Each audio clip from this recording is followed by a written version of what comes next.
Sophie Drunk, back again with yet another attempt to a whiskey review. The one I've got to review just now is another bourbon, and it's a Bulleit bourbon, 90 on the Richter scale for this one.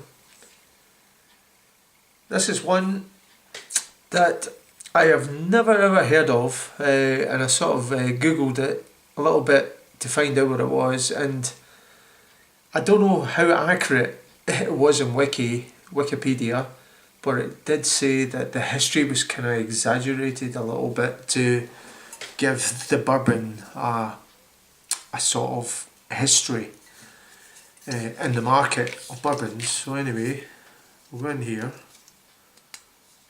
and we will peel it off and see what it's all about.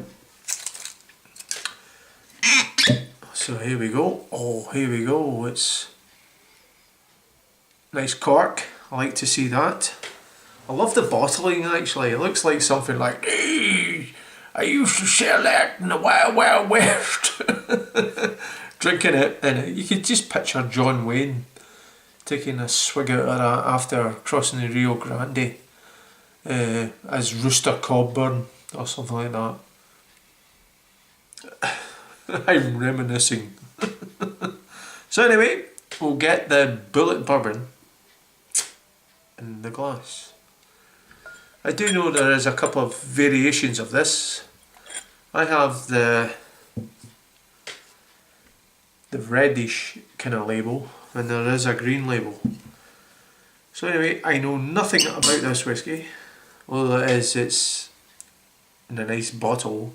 That's like a Wild West bottle to me. Something you would see someone in a cowboy movie of yesteryear swigging out of. So anyway, we'll go in here for the nose and we'll see what the Bulleit 90 on the Richter scale has to offer.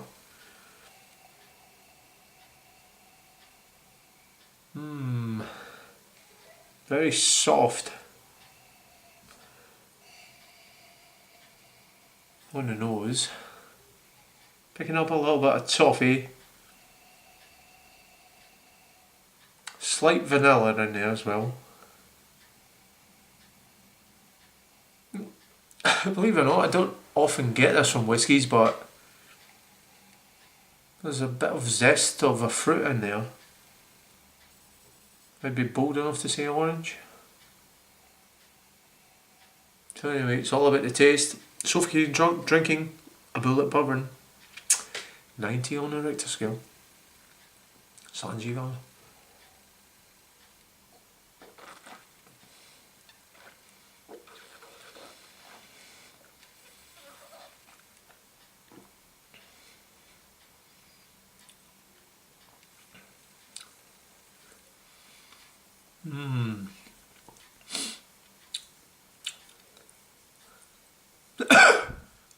Excuse me.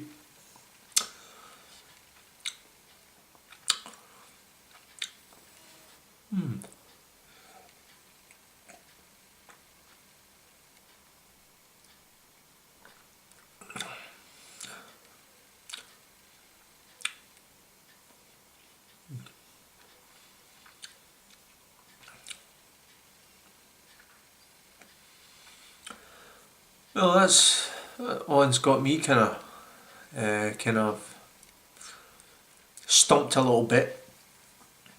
It's got a little bit of orange zest. I think that was the zesty thing I was picking up. Got a little bit of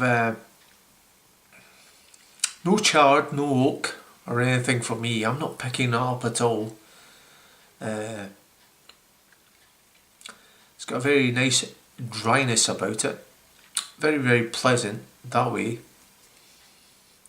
In the back end of the taste, it's got that sort of tobacco, sort of from a cigar from afar. That's a way to, a nice cigar from afar, and you've just got a little taste of it. It's not inoffensive. It's not like a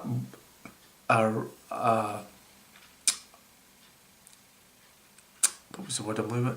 It's not inoffensive, but it's not up there with a top one, in my book anyway.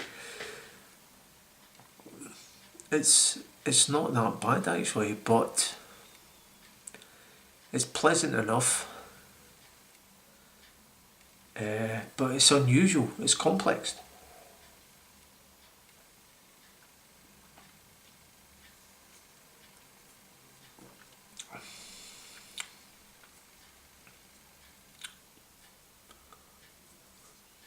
A little bit of toasted oak. I'm getting a little bit of vanilla coming through as well, just to keep it out of there. Just keep that oak at bay, just to sweeten it up a bit. And orange. I don't ever think I've ever picked up orange note in a whisky before in my life, to tell you the truth. So I'm going to add a little bit of water to it, to the Bulleit Bourbon. So far, intrigued. Let's see, we add the water of life to it. Go in here in the nose again.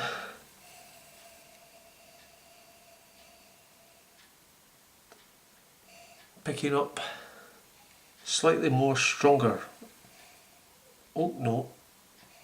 Normally I find with some bourbons, if there is an oak presence, you get it when it's neat. I didn't get that, to be honest. I'm now getting a little bit of white pepper as well.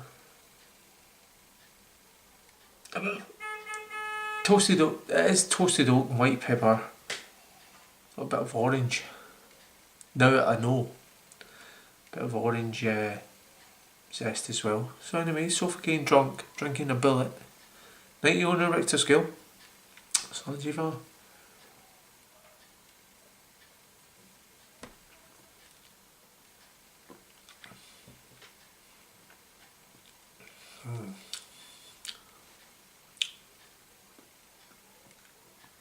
It's more pleasant,